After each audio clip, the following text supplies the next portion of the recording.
miteraha Jehova ry firenena rehetra, miteraha azy ry olona rehetra, fa lehibe ny famondram-pony amintsika ary mandrakizay ny fahamarinan'i Jehova. Alleloia.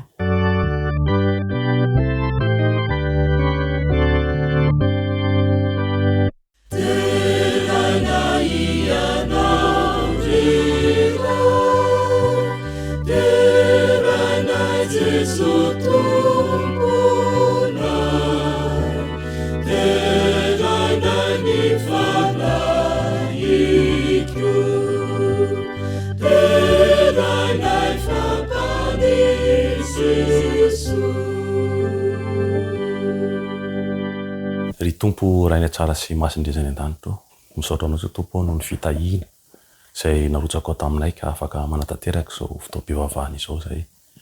Mamela ny elokay tompo mamindra fo aminay tamin'izay rehetra nataonay ka tsy faraka tamin'ny sitraponao.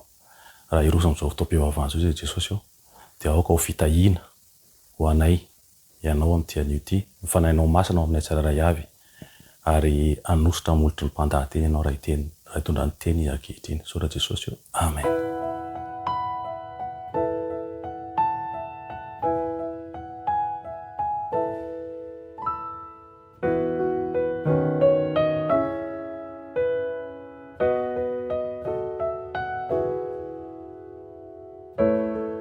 Fifaliana ho any miara-banao tratra ity sabata masina ity. Ny faniriako dia mba azo ny anjara fitahiana izay fanoman'ny tompo anao ianao androany.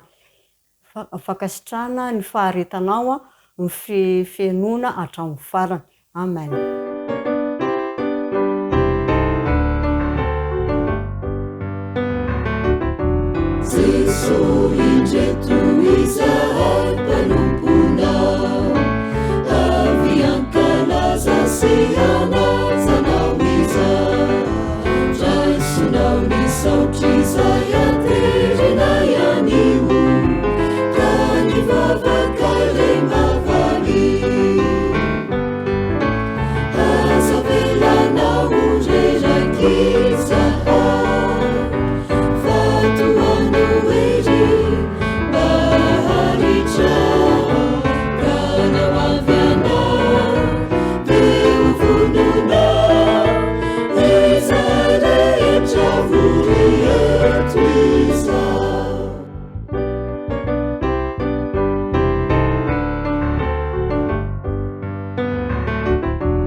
Iaraka mamaky ny tenin'Andriamanitra isika amin'izao fotoana izao izay voasoratra ao amin'ny Exodosy. Exodosy toko 20:12 tapany voalohany. Exodosy toko 20:12 tapany voalohany manao hoe: manajandra ianao sy ny reninao mba ho maro andro ianao. Ho itoizantsika izany ao amin'ny Salamo. Salamo 1:7 Salamo 1:7 manao hoe: lehibe Jehova ka tokony ho terana indrindra ary tsy takatry ny saina ny fahalehibiazany. Hotahina ny anteny asoantsika.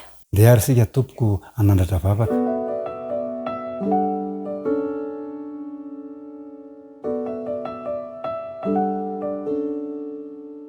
Andriamanitra raina sara indrindro, indreto ny zanako lasa ny zanako vavy ankehitriny manoloana ny seza fiandriananao. Ankehitriny tompo malala dia mitondram-bavaka ny mpandahateny zay ianao amin'ny tsilotsaina zany mpandahateny zany ka metraka ny teny eo am-bavan'ny mpanomponao. Mitondram-bavaka ihany koa ny tokantrano zay mandresa teny zao ingane zany mba hitondra finoana sy fanantenana ao anatin'izy ireo tsirairay avy. Dia mivavaka ihany koa ho an'ny ankizy rehetra manerana an-tany mandrena izao tontolo izao izay mare izao fandarana izao mba handray fitahiana avy aminao. Dia izany mivavaka tononona sy angatana amin'ny Jesosy. Amen.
Zao sika dia tonga amin'ny fanompam-pavahana manokana ho fanolorana ny ampafolony sy ny fanatitra. Manasanao amoaka eo am-pelantanana izay efa nomaninao nandritra ny herinandro iny. Rehefa eo am-pelantananao zany sady ho fifatoatsika dia hivavaka mangina ao anatin'ny sekondra vitsivitsy aminao ao.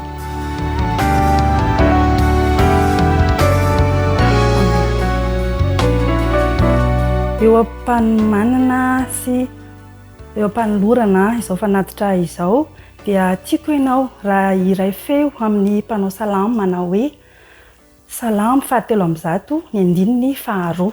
Salamo 7 ny andininy faharoa.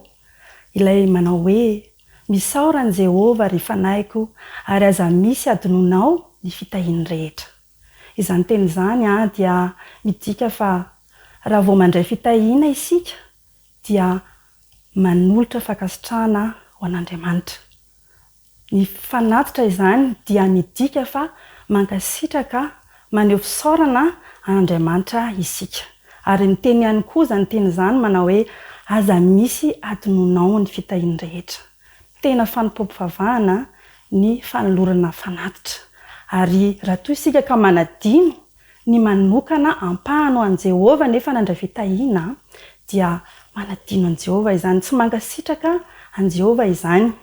Ary akoatra ny fisaorana azy dia fanoloran-tena ihany koa ny fanatitra satria aza adinointsika, aza adinonao fa manampy amin'ny famitana ny asan'Andriamanitra ireny fanatitra izay atolotra ao ireny. Marobe ny asa izay atao any amin'ny sahanasa any, any amin'ny misiona any, any amin'ny misy ezaka manokana izay tanterahan'ny fiangonana ny foibe.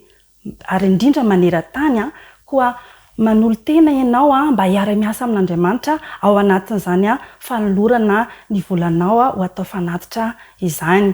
Koa mino fa raha andihy herinandro vaovao ianao manefa fitahianao anao Jehova dia tena tsy ho adinonao tokoa ny manavaka ampahano azy mba ho fankasitrahana izany fitahiana izay nomenao izany. Eto am-pamaranana dia tsara raha mbola hiaraka hivavaka aminao ny tenako, hivavaka isika. Andriamanitra rainay tsara indrindra any an-danitro, misaotra anao izahay noho ny fitiavanao ka nanomezanao fitahiana marobe anay avy amin'ny ampahan'ny anao ihany no nanokananay ka hanomezanay anao. tianay Andriamanitra raha mba ankasitrahana ireny fanoloran-tena, ireny fanatitra natolotra ireny. Tianay ihany koa mba havita sy hanampy amin'ny famitana ny iraka izay mipetraka aminay, ireo asa marobe sy fikasana marobe izay ataonay eo anivon'ny fiangonana, dia tianay raha mba ho mpiara-miasa aminao izahay. Meo anay ny fananao masina mba tsy hanadinonay ny fitahiana nomenao, ary mba hahatonga anay alala-tanana mandrakariva mba hanolotra ho anao. Dia aminaranao Jesosy nangatako izany vavaka izany. Amen.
Almarabantsika rehetra hatraty izao sabaty izao, indrindra fanakizy rehetra. Ny tantara hoentiko amintsika androany dia mitondra ny lohateny hoe Mahaiza Mankatoa. Kanefa dia tantaran'ny Litasy Fara. Dry andro rakiza, raha tavela rery tao hatrany Litasy Fara dia natsiary ny noana dia noana rehefa avy ny lalao. Satria milalao izany mampiasa vatana be. Tena noana izany, hoy Lita. Kanefa inona nazo hohaninao hatrany? Tsisy ninona ange aho e. Tsika raha tsy manana vola akory na te hividy zavatra aza. Teo voatsaroin'ny Lita i Neny mitenitena anazy foana na i tsy mahalany vary maraina. De inona zany no atao? Hoy Fara. Za aloha de mahita zavatra hohanina foana fa aza taitry. Hoy indray Lita. Ay, de inona ary zany fa za koa nge manony e? Andeha hihinana pibasy manta za. Ory Lita, i Neny nge efa mitenitena antsika foana tsy hihinana pibasy manta fa manjary marary kibo eo e. Za ary nefa mihinana mangingina eo foana fa tsy marary kibo zany. Hoy Lita. Ndao fa tsy maninona zany io e. De resy lahatra teo i Fara ka iny zareo niakatra tao ambon'le pibasy. Naka plasy tsara ka nihinana an'izay lany teo. Afaka fotoana vitsivitsy teo de hoy Fara tamin'ny feo mafimafy. Ory Lita, iny Neny. Teo zareo vao nanomboka mikoropadropaka. Nariny tao ambadika ny tamboho daholo ny voanina sy hoditra pibasy marobe. Ka vao tafiditra teo ambany zareo de fafafafany tsara aloha ny vavany zay vao nidina, zay vao niditra tao an-trano. Ianao ry Fara aza mitenitena nizaniza nataontsika? Tsy teniteny za. Tonga ny fotoana fisakafoanana hariva. Teo zareo vao nanomboka miolakolana tsy nahatelikanina fa nilaza narary kibo. Sa de nihinana pibasy manta nareo? Hoy ny Neny nanontany. Hoy ny tenin'ny zareo mianadahy. Nampitsin'iny de tsy maintsy noentina tany amin'ny dokotera zareo noho ny aretina nahazo an'zareo tampoka iny. Nanontany indray dokotera. Sao de nihinana voankazo manta na sakafo maloto nareo? De mbola nandamafy any zareo izy mianadahy. De very nantany an-trano amin'izay zareo ka mbola nanontany Fara ny Neny. Tena tsy nihinana zavatra tsy fihinana zany nareo? Fa mbola tsy nety niaiky any zareo. Afaka minitra vitsivitsy teo de natsoiny Neny zareo izy mianadahy. Lita sy Fara, avy ne? Hita ny Neny daholo ny hoditra sy voanina pibasy marobe tao ambadika ny tamboho. Kina tsy nahateny intsony izy mianadahy. Malahelo mihitsy amin'izao toetra nareo mianadahy miara-mandainga izao. Jerena e! Vola lany, fotoana very, fianarana tapaka. Ny fitaintaina mangy fotsiny. Zao ny vokany rehefa tsy manaraka ny teniko. Fonenena, hoy ny tenin'izy mianadahy sady fokifoky ny tomany. Ankatoy tsara izay amin'ny manaraka. Ajanontsika ny tantara rakizy fa ndao tsika hiara-hisidina lesona amin'izany tantara izany. Rakizy, tadidio tsara fa ny fankatoavana ny tenin'ny dada sy neny de mahafaly be an'zareo. Ka tena mahasoa antsika nge zany e. Iza koa no te hanao an'izay hahafalan'i Jesosy?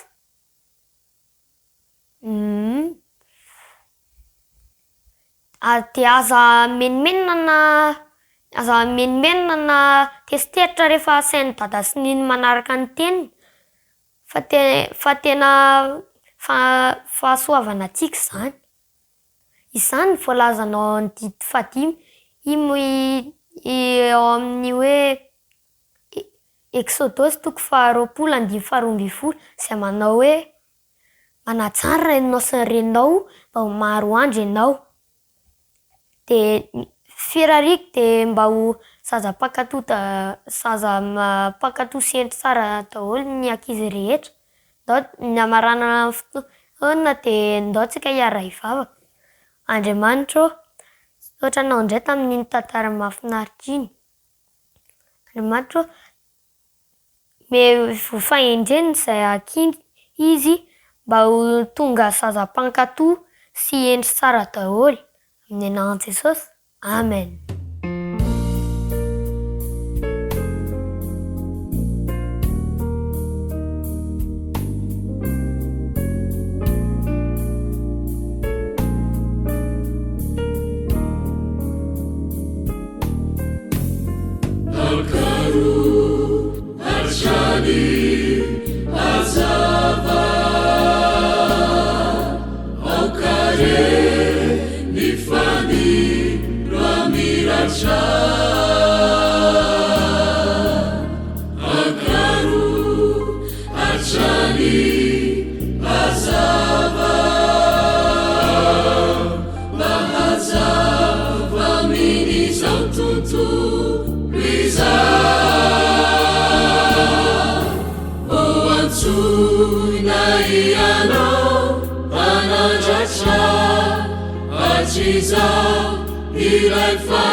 Lazao inyambajao anague chantani Kristi afiamikeri sivoni naisha anjanjao ni masunao miumana izao wavisiwela so Kristi anjauna akaru ajali azava okare nifani ramiracha akaru ajali azava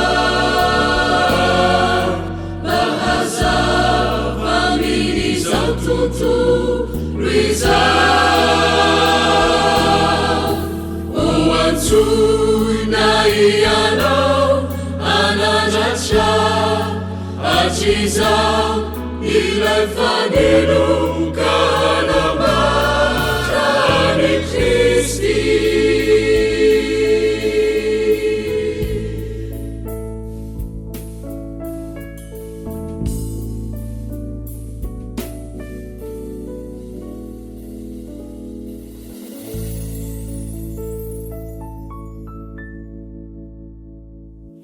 faly miaraba atsika tratra zao sabaty izao ary miaraba atsika rehetra zay manaraka izao fandarana izao koa ny lohahevitra zay hojerevantsika amin'ity anio maraina ity dia lohahevitra mitondra ny lohateny hoe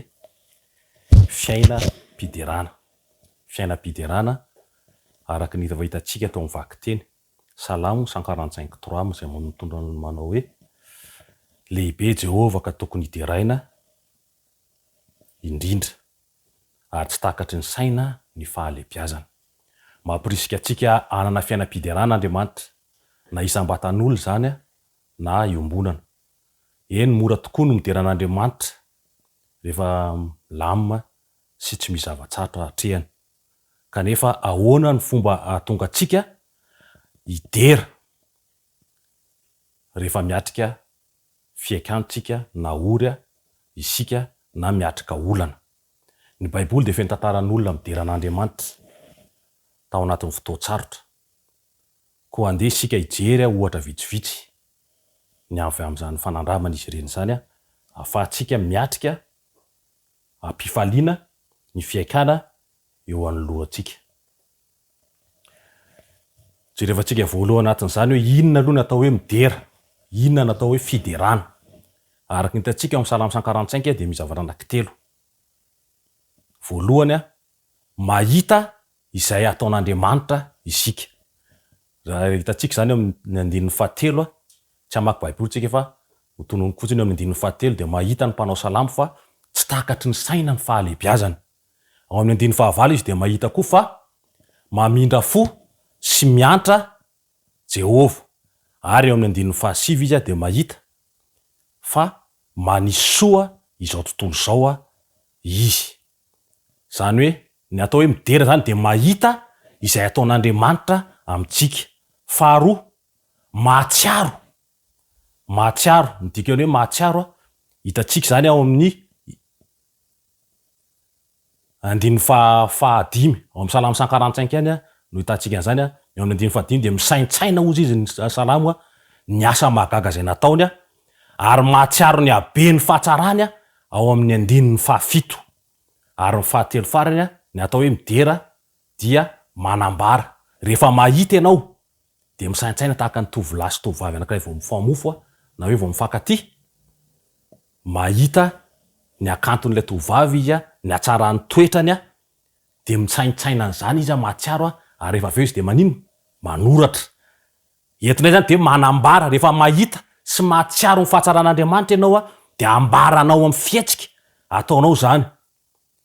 Ozy izy amin'ny voalohany asandratro sy ankalazaiko ny anarana ozy izy. Ao amin'ny 12 de miderazy mandrakizay ary manambara ny asa lehibe zay nataony. Zany hoe eto zany atao hoe midery zany de mahita zay ataon'Andriamanitra, mahatsiaro zay nataony ary avy eo aseho amin'ny fihetsika ny fiderana zay ataony. Ahoana kosa ary nefa no ananantsika fiainam-piderana. Ahoana ny fomba ananantsika zany hoe fiainam-piderana zany. Ozy ny Filipiana 4:4 manao hoe mifalia mandrakariva amin'ny tompo, hoy izao indray mifalia. De tahaka hoe baiko mihitsy no tenenin'ny Paoly eto hoe mifalia. Ary toy izany zany hoe amin'ny 15 fa aoka ny fivavahanareo mba ny fifonana sy ny fisaorana no entinareo manambara ny fangatahanareo amin'Andriamanitra. Eto de mampirisika mihitsy Paoly mba hideran'Andriamanitra amin'ny mpifaliana. Araka ny efa hitantsika teo hoe mahita ny fahatsaran'Andriamanitra, zany hoe mahita ny fahatsaran'Andriamanitra de finoana. Asa ny finoana zany ny atao hoe fiderana. Mila mino zany tsika fa Andriamanitra de lehibe sy mamindra fo. Mideran'Andriamanitra sika amin'ny mahizy azy noho izay nataony ary zay mbola ataony, tsy miankina amin'ny fihetseham-potsika zany. Eny fa na de tafiditra anatin'ny fiderana ary zany fihetseham-po de tsy miankina amin'ny fihetseham-po. Ny tiany Paoly ataontsika fa ozy mampirisika tsika izy hideran'Andriamanitra arakaraka ny mahasatra ny toe-javatra no vao maika koa tena ilantsika no mideran'Andriamanitra. Ohatra lehibe amin'izany ny fanandramany Joshua, arakaraka ny mahasatra ny toe-javatra no ilantsika. Fa ndraindraitsika manko rehefa miasatra le toe-javatra de miravoravo tanana isika.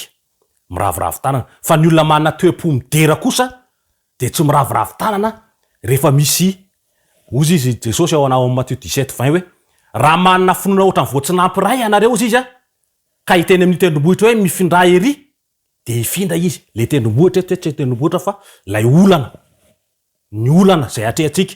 Eto Joshua de rehefa niditra teo amin'ny rehefa niditra teo nonon Jordan de manoloana azy ny tanànan'ny Jeriko. Tanànan'ny Jeriko zay mafy. Mafy midy mafy. De zao tsy niravoravo tanany Joshua. Satria eto izy azo inona tsara fa nana Joshua ahoana no ahafana mahambabo an Jeriko. Fa zao rehefa namangy azy Andriamanitra de nanome toromarika azy. De ny toromarika andresena ilay tanàna de ny fiderana. Anjomara no tsofina de orakoraka. Anjomara no tsofina de orakoraka. Nanaraka toromarika tahaka ny tenenin'ny Paoly eto hoe ozy aoka mifalia mandrakariva ianareo ozy araka le voalaza tetra aloha teto ozy mifalia mandrakariva amin'ny tompo, hoy zao mifalia. Toromarika ahafahantsika miatrika olana no naseho an'i Paoly. Ahoana raha ny fomba hiatrehana zany? Matetika tsika manko rehefa mandresy zay vao mety manina? Zay vao faly zay le izy. Zay ny zavatra lôzika. Rehefa mandresy tsika, zay tsika vao faly. Fa eto kosa ny fiderana de tokony mialoha an'ilay olana. Rehefa tsika no ohatry Josafata. I Josafata mpanjakan'i Israely. Ary noho nitany Josafata fa misy miaramila betsaka avy. De inona ny zavatra nataony? Lasa izy nanantona andreo mpitondra fivavahana. Mahafinaritra ny Josafata eto tsy nanantona ny generaliny izy. Manana miaramila be dia be Josafata eto hiatrehana amin'ny fahavalony. Fa zao tsy tany izy no nandeha. Zavatra mahagaga ty fihetsiky Josafata ty. Taiza izy nandeha? Tany amin'ny mpitondra fivavahana izy mandeha de nahazo toromarika izy. Inona ny toromarika tany? Namaly ny vavaka nataonao Andriamanitra ozy izy ka nanome toromarika momba niady tamin'ny Jahaziela mpaminany. Tsy mila miady izy ireo fa hiady ho azy ireo kosa Andriamanitra. zay tantara zay de hitantsika eo amin'ny tantara faharoa toko faharoapolo any andininy voalohany ka hatramin'ny fafito ambin'ny folo tsika vaketsika hatramin'ny voalohany ka hatramin'ny farany fa fitiniko izy zany mba tsy alava ny fotoanatsika. De zao nanaraka ny toromarika, inona ny toromarika anamen'ny jazelo anatin'io? Alahatra ny mpihira ozy izy jazela alahatra ny mpihira. De treto hoe ady no atrehanao nefa inona no atrehano asaina tao? Mpihira no alahatra ery aloha. Zany ry avinala de midika fa ny fiainam-piderana de fankatoavana ny baiko avy amin'Andriamanitra, fankatoavana ny baiko an'Andriamanitra araka le fitatsika tery aloha tariany hoe mifalia mandrakariva. De zao de ny vavaka Josafata sy ny vahoaka de tena azo ny antoka fa ho mpandresy izy. Ady ve ny atrehanao de korala no alahatra ao de mahazo antoka ianao fa inona? Mpandresy araka ny tatsika tery aloha mikasika an'ilay hoe mahita ny fahalebiazan'Andriamanitra. De avy eo maninona am'izay? Zaho tsy virentsika ilay izy azafady indrindra. Mahita ny fahalebiazan'Andriamanitra. De avy eo mahatsiaro ny zavatra efa nataony ary avy eo miresaka zany hoe aseho anatin'izay ina moa zay fietsika zay ny fahatokiny an'Andriamanitra. De naninona ny afarany nandresy izy miantso fankasitrahana bebe kokoa avy amintsika Andriamanitra, miantso fiderana bebe kokoa no ny atsara-panahiny Andriamanitra. De ny ananantsika hery bebe kokoa hiatrehantsika ireo fiakana sy olana ho safinononkatrany avy amin'ny fitiavan'Andriamanitra sy ny fanompona azy tsika rehefa manome voninahitra azy bebe kokoa. Ianao zay mitaraina kehitriny ka milaza fa tsy miaino na mahita ny olanao Andriamanitra. Aoka vahajantsika, avelatsika, hovaitsika ny lamina, apetrakitsika ka fangarotsika fiderana ny fangatahantsika. Rehefa mihevitra ny atsara-panahiny sy ny famindram-pony isika de ho hitatsika fa hihevitra ny olantsika Andriamanitra ary rehefa manana zany fahatokiny zany tsika ry havany malala de mandresy.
fasana adio toko kani voady tiany oti sy metrikany onenana